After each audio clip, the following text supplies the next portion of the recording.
Hello friends, कैसे हैं आप सब। आप सभी का स्वागत है आपके अपने चैनल लेवल अप लर्नर्स में। आज हम शुरुआत करने जा रहे हैं एनसीईआरटी क्लास 9th का चैप्टर नंबर 1। चैप्टर नंबर 1 का जो फर्स्ट पार्ट है वो हम कंप्लीट कर चुके हैं, आप लोग देख लीजिए। और उसके बाद में जो सेकंड पार्ट पढ़ेंगे तो आपको जो फर्स्ट वाला पार्ट है और सेकंड वाला पार्ट का जो दोनों का कॉम्बिनेशन है वो ज्यादा समझ में आएगा। आपको मेरा वीडियो कैसा लग रहा है अपनी कमेंट करके जरूर राय दीजिए।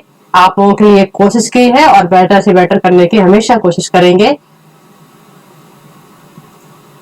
आज पढ़ लेते हैं कि चैप्टर फर्स्ट में हम कौन कौन से पॉइंट डिस्कस करने वाले हैं। मैटर इन आवर सराउंडिंग्स के बारे में पढ़ेंगे और इसमें क्या है कि कौन कौन से पॉइंट आएंगे। सबसे पहले पढ़ेंगे इसमें स्टेट्स ऑफ मैटर के बारे में जानकारी लेंगे, फिर can matter change it's state के बारे में बात करेंगे, effect of change of temperature की बात करेंगे, सब्लिमेशन प्रोसेस हो जाएगा और इफेक्ट अफेक्टिंग एवोपरेशन क्या होते हैं, how does evaporation cause cooling क्या होते हैं, एवोपरेशन क्या होते हैं, carbon solid carbon dioxide gas क्या होती है, या effect of change of pressure के ऊपर क्या फर्क पड़ता है। तो सबसे पहले बात कर लेते हैं स्टेट्स ऑफ मैटर की। स्टेट्स ऑफ मैटर क्या होते हैं, ये किस तरीके से हमारे वर्क करते हैं। तो जो स्टेट्स ऑफ मैटर होते हैं इनको अराउंड अस, आज जो भी चीजें होती हैं जो हमारे आसपास पाई जाती हैं अब उसको मैटर कहते हैं। और मैटर को जो है वो 3 भागों में डिवाइड किया गया है। उसकी जो स्टेट्स होती है वो कितनी होती है, 3 होती हैं, लेकिन वैसे तो 5 होती है, लेकिन जो मेन स्टेट्स होती है उनको हम 3 में काउंट करते हैं। जैसे कि सॉलिड हो गया, लिक्विड हो गया एंड गैस, ये तीन फॉर्म हो गई है। और एक चौथी होती है जिसे प्लाज्मा कहते हैं और फिफ्थ जो होती है बोन्स एंड स्टिल्स कहते हैं। उनके बारे में भी हम बाद में पढ़ते हैं। पहले यहाँ पे जो भी पॉइंट जो मेन है उनके बारे में हम डिस्कस कर लेते हैं। तो जो सॉलिड लिक्विड गैस है इनको हमने क्या किया, एक टेबल में डिवाइड किया ताकि आपको समझने में आसानी रहे और बहुत जल्दी ही बहुत शॉर्ट तरीके से समझ में आएगा। तो सबसे पहले बात कर लेते हैं शेप। इसकी शेप कैसी होती है सॉलिड की। सॉलिड जो देखा होगा आप लोग एग्जांपल से समझ लीजिए सॉलिड क्या क्या होते हैं। जैसे बुक हो गई, पेंसिल हो गई, है ना, क्लॉक हो गई, चाकू हो गए, सारे क्या है, सॉलिड है। तो सॉलिड में देखा होगा कि जो इनकी शेप होती है वो कैसी होती है, फिक्स होती है। और जो वॉल्यूम होता है वो भी कैसा होता है, फिक्स होता है। एक एग्जांपल समझ लेते हैं। जैसे मैंने सपोज यहाँ पे एक पेन लिया हुआ है। अब पेन लेते हैं तो क्या होता है कि जो इसका आकार है, जो इसका शेप है वो भी कैसा है, फिक्स है। और जो वॉल्यूम है वो भी फिक्स रहेगा। यानी ऐसा नहीं है कि 2-4 दिन में इसका वॉल्यूम चेंज हो जाएगा, या इसकी फिक्स जो इसकी शेप है वो भी चेंज हो जाएगी। लेकिन जब लिक्विड की बात करते हैं तो क्या होता है कि नो फिक्स शेप, यानी जो लिक्विड होता है उसकी शेप जो होती है वो कैसी होती है, फिक्स नहीं होती है। लेकिन जो वॉल्यूम होता है वो फिक्स होता है। जैसे एग्जांपल समझ लेते हैं। हमने 1 लीटर वॉल्यूम ले लिया, किसका, 1 लीटर ले लिया पानी, और इसको क्या किया, हमने किसी बर्तन में डाल दिया। एक बोतल ले ली जिसका ऐसा इस तरीके का मुंह है या पतले आकार की है, उसमें हमने डाल दिया। तो क्या होता है, देखते हैं कि उसका शेप अलग टाइप का होता है। लेकिन जब हमने वही वाटर किसी इस तरह के बर्तन में डाल दिया, गोल आकार का या चौकोर आकार, जिस तरीके का आकार हुआ, जो उसका शेप हुआ उसी शेप में वो चेंज हो जाती है। लेकिन जो वॉल्यूम है वो कैसा रहा, फिक्स रहा, उसमें कोई भी चेंज नहीं आई। लेकिन जब बात हम गैस की करते हैं तो गैस में क्या होता है, नो फिक्स शेप, एंड उसमें जो शेप होती है वो भी फिक्स नहीं होती है, और जो वॉल्यूम होता है वो भी फिक्स नहीं होता है। जैसे एग्जांपल समझ लेते हैं। जैसे कि हम O2 लेते हैं, है ना, और पौधे जो होते हैं वो कार्बन डाइऑक्साइड गैस लेते हैं। तो हमको नहीं पता होता है कि कितनी वॉल्यूम में ले रहे हैं या उसका कैसा शेप। क्लियर। ऐसे ही ऑक्सीजन के बारे में, कार्बन डाइऑक्साइड जो पेड़ पौधे लेते हैं उनके बारे में भी हम नहीं जान पाते हैं कि वो कितनी कार्बन डाइऑक्साइड ले रहे हैं, कितनी वो छोड़ रहे हैं, उनका शेप कैसा है, नो आइडिया। इस बारे में हमें कुछ भी पता नहीं है। क्यों?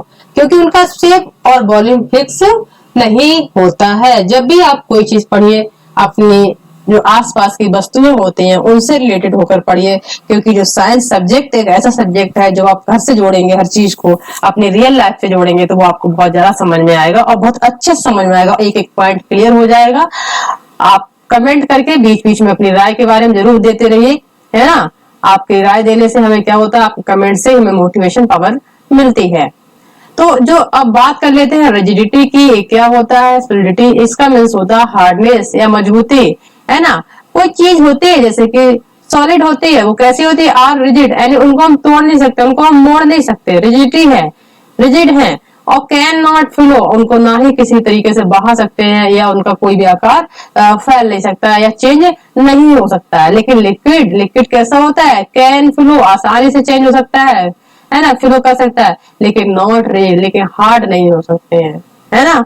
लिक्विड कैसे होते हैं, फ्लो तो कर लेते हैं लेकिन हार्ड नहीं होते हैं। लेकिन जो गैस होती है कैन फ्लो, कैसे, अब आप लोग कंफ्यूज होंगे कि कंफ्यूज कैसे हो जाएंगे कि यहाँ पे गैस कैसे कैन फ्लो करेगी।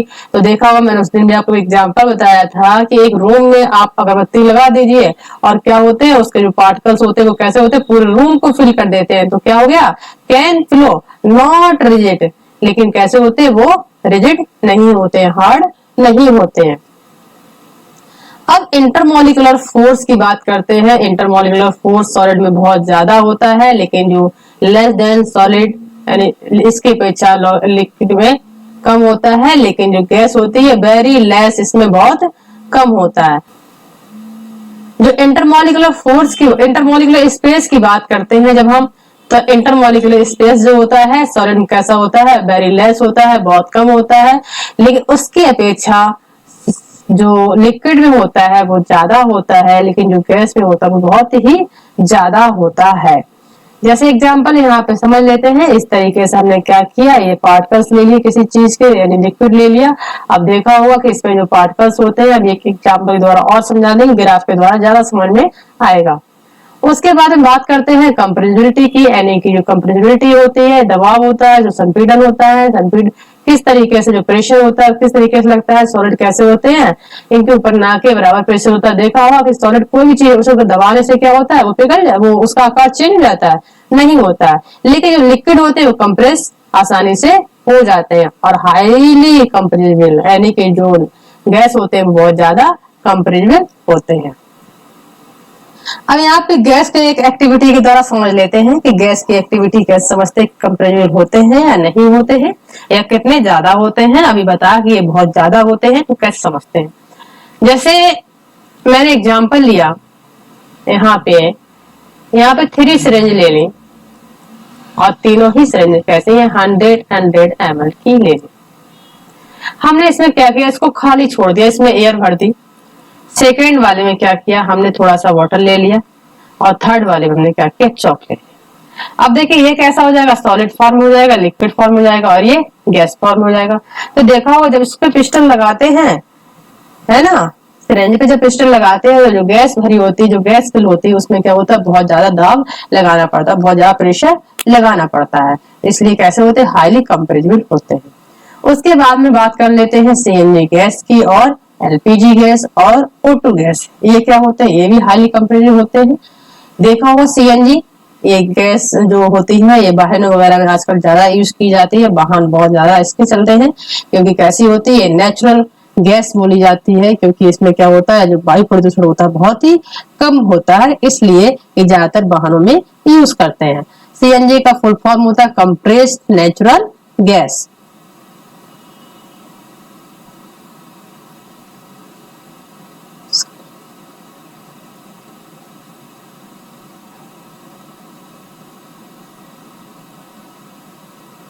Compressed natural gas. और जो एलपीजी है, लिक्विड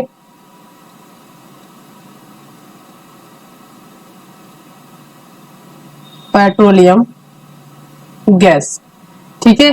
जो सीएनजी होती है उसे हम कंप्रेस्ड नेचुरल गैस कहते हैं और एलपीजी लिक्विड पेट्रोलियम गैस। और जो ऑक्सीजन होती है O2, जिसको हम सिलेंडर वगैरह में यूज करते हैं, ये कैसी होती है, हाईली कंप्रेस्ड होती हैं। जितनी भी गैसें होती हैं वो ज्यादातर प्रेशर उन पे लग जाता है। अब सीएनजी हो गई, एलपीजी का हम घरों में यूज करते हैं और ऑक्सीजन वगैरह जो देखा होगा हम लेते भी हैं और हॉस्पिटल वगैरह में इसके सिलेंडर वगैरह यूज किए जाते हैं। उसके बाद में एग्जांपल समझ लेते हैं किसका, सॉलिड लिक्विड गैस को किस तरीके से इंटरमोलिकुलर फोर्स होता है, इनमें बहुत ज्यादा होता है, क्योंकि इसके पास इसके अणु जो होते हैं बहुत पास पास होते हैं। लेकिन जो स्पेस होता है, देखा होगा इसमें बहुत ही कम स्पेस होता है, लेकिन इसमें स्पेस ज्यादा होता है, लेकिन जो फोर्स हो जाएगा वो कैसा हो जाएगा, कम हो जाएगा। और इसमें जो होगा वो क्या होगा कि जो स्पेस है वो बहुत ज्यादा होगा और इंटरमोलिकुलर फोर्स भी बहुत ही ना के बराबर इसमें होता है। कुछ एग्जांपल दिए गए सॉलिड, लिक्विड और गैस के, देख लीजिए क्या होता है। स्टीम वगैरह हो गई है ना, कैंडल फायर हो गई है, लावा हो गया, ये सारे क्या है गैस के एग्जांपल्स होते हैं, इनसे गैस निकलती है। एवोपरेशन हो गया, और रिवर वाटर हो गया, जूस हो गया, मिल्क हो गया, ये किसके एग्जांपल है, लिक्विड के एग्जांपल है। बात सॉलिड के कर लेते हैं, जैसे कि हेलीकॉप्टर हो गया, क्लॉक हो गया, सॉ हो गया, हमर हो गया, ये सारे क्या है सॉलिड के एग्जांपल दिए गए। अब बात आती है can matter change it's state, क्या पदार्थ अपनी अवस्था को बदल सकता है? यस, कैसे बदलता है देख लीजिए। जैसे कि एग्जांपल हमने लिया यहाँ पे आइस का, किस फॉर्म में होती है? आइस जो होती है वो सॉलिड फॉर्म में होती है। उसको क्या किया, जैसे ही हम रूम टेम्परेचर पे लेके आते हैं वो लिक्विड फॉर्म में चेंज हो जाती है, यानी कि पानी में चेंज हो जाती है, वाटर में चेंज हो जाती है, H2O में चेंज हो जाती है। उसके बाद में जब उसको हम जरा सा फिर से हीट करेंगे तो वो क्या हो जाएगा, वाटर वेपर बन जाता है। अब effect of change of temperature, किस तरीके से इसका प्रभाव पड़ता है, तो समझ लीजिए यहाँ पे एक एग्जांपल दिया गया। हमने एक स्टैंड को लिया हुआ है, स्टैंड में क्या किया, एक नीचे बर्नर रख दिया है और बर्नर के ऊपर एक स्टैंड में हमने एक बीकर को रखा और बीकर में क्या किया, हमने कुछ आइस डाल दी। जब आइस डालेंगे तो नीचे से जब बीकर जो नीचे से बर्नर जब ऑन करेंगे तो बर्नर ऑन करने पे क्या होता है, जो आइस होती है वो किस में चेंज हो जाएगी, वो लिक्विड फॉर्म में चेंज हो जाती है।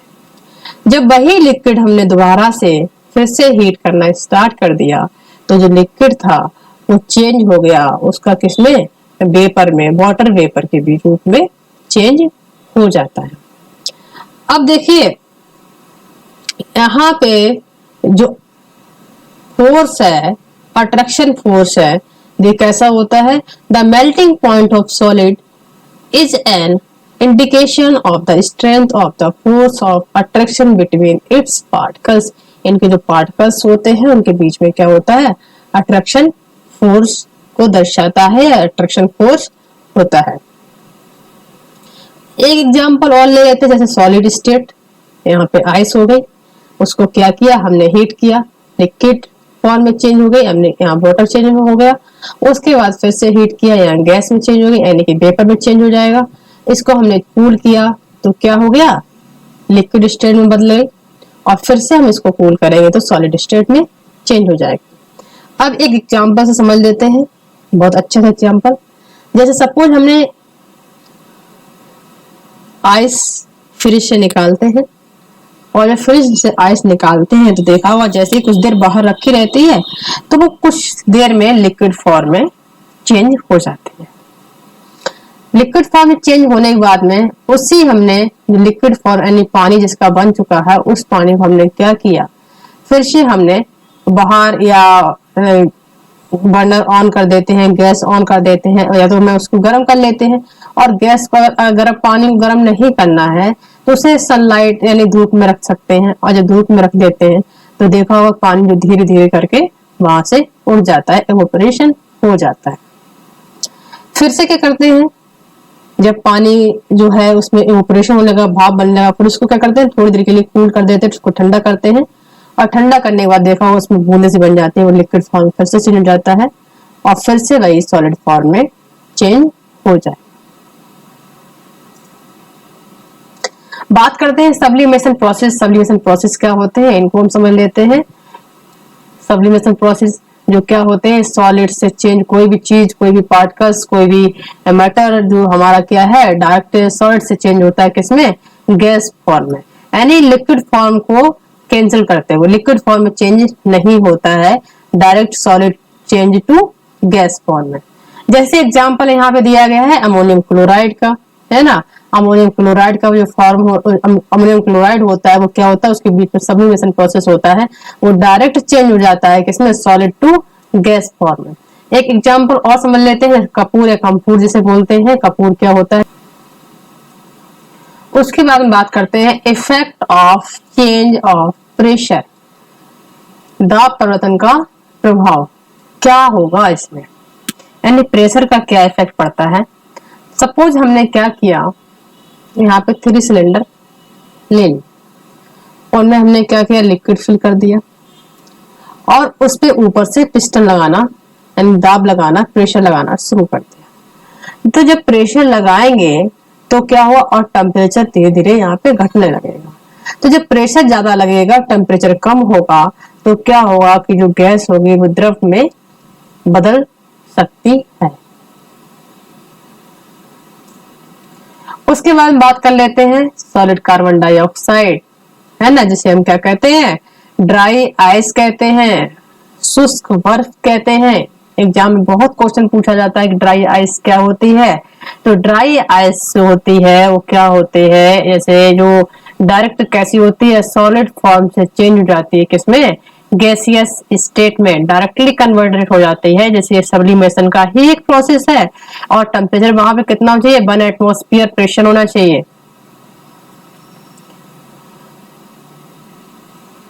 जो सॉलिड कार्बन डाइऑक्साइड होती है, इसको हम समझ लेते हैं एक बार कि जो सॉलिड कार्बन डाइऑक्साइड है ये क्या है, एक सब्लिमेशन का प्रोसेस है। ये क्या होता है, जो हाई, जो उसका नाम क्या, जो सॉलिड होती है, सॉलिड कार्बन डाइऑक्साइड होती है, वो डायरेक्टली चेंज हो जाती है किसमें, गैसियस स्टेट में। और जो इसका प्रेशर होता है वो कितना होता है, 1 एटमॉस्फेयर हो जाता है, और इसे हम ड्राई आइस भी कहते हैं। जैसे एक फिगर द्वारा समझ लेते हैं, inter conversion of the 3 states of matter. Solid form लिया हमने किसी चीज का और उसका फ्यूजन हुआ, है ना, फ्यूजन मीन्स होता है टूटना एक तरीके से, सॉलिडिफिकेशन, उसी को भी हम एक तरीके से किसी चीज को टूट जाना, है ना। तो इस तरीके से समझ लेते हैं कि क्या किया हमने, सॉलिड लिया और सॉलिड का जब फ्यूजन हुआ, टूटेगा तो किसमें, लिक्विड फॉर्म में, और उसका जब वेपर बनेगा, जब वेपराइजेशन होगा, उसको जब हीट किया जाएगा तो वो गैस फॉर्म में चेंज हो जाएगा। अब इसी गैस को हमने क्या किया, कंडेंसेशन प्रोसेस, यानी कि कहना कंडेंसेशन में होता है कि उसी को हमने क्या किया, ठंडा किया, तो वो फिर से लिक्विड फॉर्म में चेंज हो जाएगा।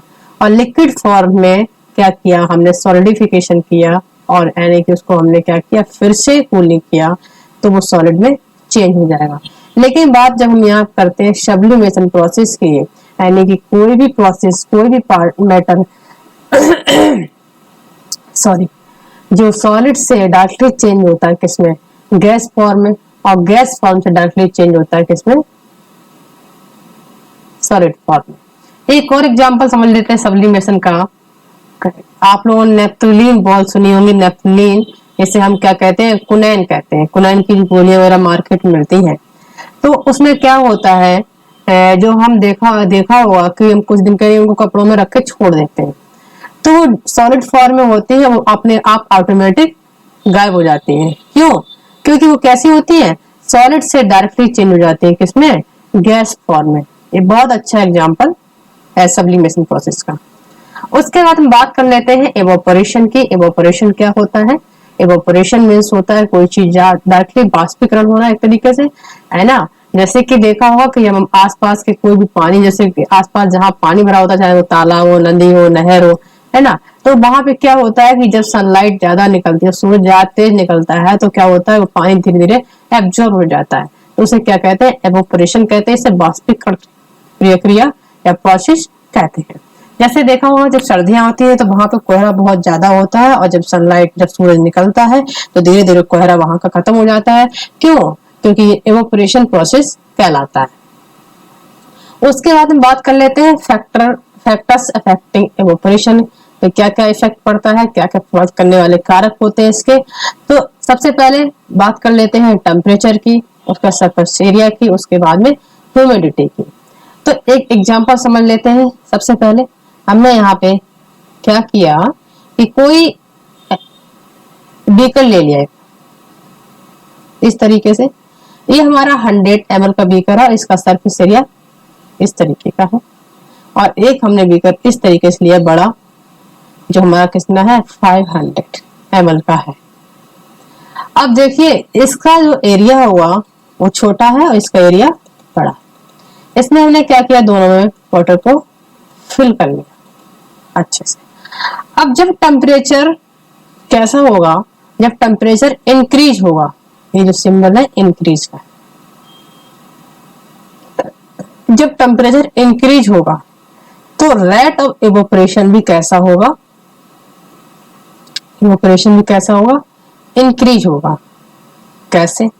देखा होगा जब सूरज ज्यादा तेज निकलता है, जब धूप बहुत तेज निकलती है तो पानी भी वहां का जल्दी उड़ जाता है, जल्दी ही सूख जाता है। जैसे रोड वगैरह जब बारिश वगैरह होती है तो देखा है कि जब सूरज बहुत तेज निकलता है तो बहुत जल्दी रोड वगैरह सूख जाती है ना। क्यों? क्योंकि इवोपरेशन बहुत जल्दी, इवोपरेशन प्रोसेस बहुत फास्ट होता है।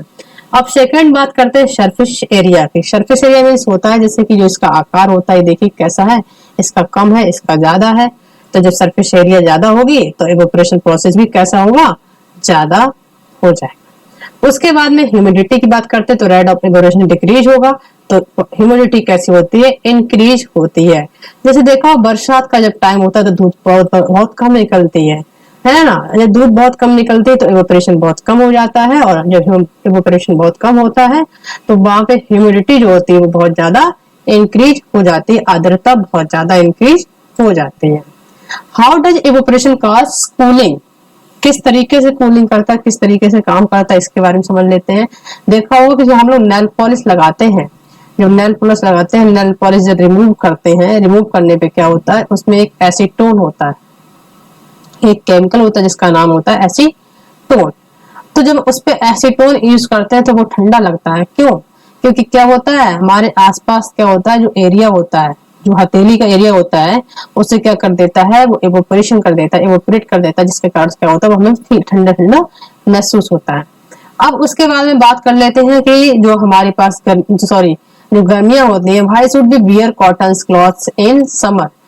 गर्मियों में हम क्या करते हैं, कॉटन कपड़े क्यों पहनते हैं? ऐसा क्या होता है कि जो कपड़े होते हैं कॉटन के, वो कैसे होते हैं, जो बाहर का एटमॉस्फेयर होता है, जो बाहर की गर्मी होती है ना, जो हमारे अंदर जैसे जो पसीना निकलता है और बाहर जो मौसम होता है उसका जो हमारी बॉडी टेम्परेचर होता है वो हमेशा ज्यादा होता है।